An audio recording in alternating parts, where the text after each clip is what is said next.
Cette formation vous est proposée par entreprendre.ch et la fiduciaire Carpeo, à vos côtés de la création à la gestion de votre entreprise. Alors maintenant qu'on a vu ce qu'était une SARL, qu'on a vu dans la leçon précédente ce qu'était une raison individuelle, on va pouvoir enfin réfléchir à que choisir. Parce que c'est quand même l'élément le plus important maintenant qu'on a bien avancé, c'est de savoir qu'est-ce qui est le plus adapté à votre activité. Et pour ça, j'ai préparé quelques questions qu'il va falloir se poser, quelques réflexions qu'il va falloir avoir pour réfléchir, est-ce qu'il vaut mieux avoir une raison individuelle ou une SARL? Alors la première chose qu'il va falloir vous demander, c'est quel niveau de risque financier êtes-vous prêt à accepter? Je vous rappelle, raison individuelle, responsabilité illimitée, SARL, société à responsabilité limitée au capital qu'on a mis dans la société. Donc, si votre activité nécessite des moyens financiers importants, si vous devez vous endetter, si vous savez que vous allez devoir acheter des machines, vous allez avoir des dettes, des leasings, des choses dans le genre, peut-être que la raison individuelle, ce n'est pas la structure juridique la plus adaptée parce que malheureusement, il y a cette responsabilité illimitée et que vous voulez peut-être éviter sûrement toutes ces problématiques que l'on peut avoir lorsque la raison individuelle fait faillite. En revanche, si vous avez une activité sans investissement financier, sans trop de risques financiers, je pense à du conseil, si vous faites du marketing, si vous faites de la formation, du coaching,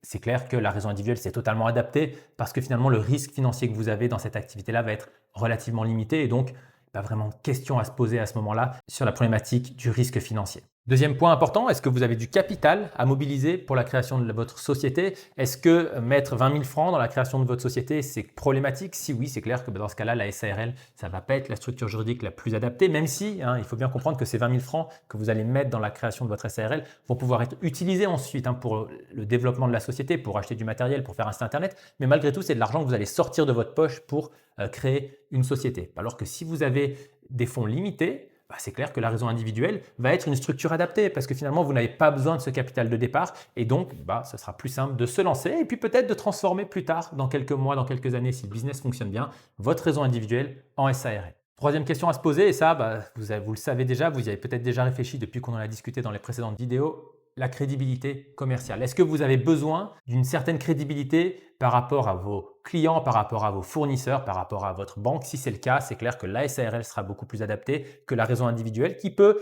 poser quelques problèmes en termes de crédibilité. Autre point à prendre en considération, les perspectives de développement de votre société. On en a parlé. Si vous souhaitez dans le futur vous associer, si vous pensez qu'à court terme, vous allez avoir besoin de faire appel à des investisseurs, alors il est clairement plus intéressant de se lancer directement en SARL parce que la raison individuelle ne permet pas d'avoir d'associés, ne permet pas d'avoir d'investisseurs et donc nécessite une transformation en SARL et donc ça prend du temps, ça coûte de l'argent. Autant anticiper dès le départ et partir directement sur une société à responsabilité limitée. Si au contraire, vous souhaitez rester tout seul, si vous n'avez pas de perspective d'investisseur, si ce n'est pas quelque chose qui vous intéresse, vous voulez juste développer votre activité seul, alors la raison individuelle est totalement adaptée parce que finalement, c'est une raison individuelle, c'est une structure juridique, vous êtes en entreprise individuelle, c'est seulement vous et c'est parfait pour lancer son activité. Alors voilà, on a terminé toutes ces discussions sur les structures juridiques les plus importantes lorsqu'on décide de se lancer. La raison individuelle, on en a parlé.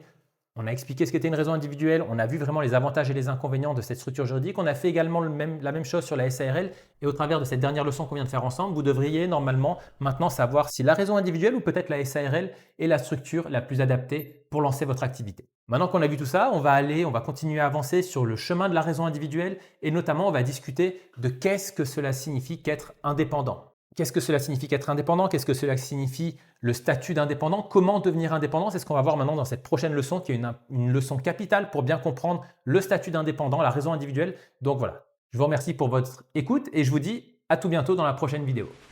Prêt à vous lancer? Créez votre entreprise avec entreprendre.ch, puis confiez sa comptabilité à la fiduciaire Carpeo. Retrouvez tous les liens sous cette vidéo.